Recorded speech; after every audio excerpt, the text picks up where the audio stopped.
Hello everyone, my name is Imran and welcome back to our channel. In this tutorial, we are going to talk about how to remove index.php from URL in WordPress. It's a very easy tutorial if you follow every single step, so let's get started. First of all, obviously you might find PHP index over here at the top in your URL. Right now I don't have it, that doesn't mean you don't have it, but the process is very similar.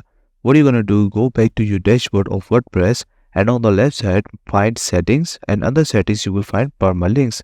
This is where you are going to set everything. Just click on this option. It will take you right over here, and here you can see that we are at plain right now. You just need to click on post name, and after that you don't need to select anything or change anything. Just go ahead, scroll down until you see save changes and click on save changes. This is what you need to do to remove your index.php from your URL. So if I go back to that similar page, and as you can see we are still getting this because we haven't refreshed this page.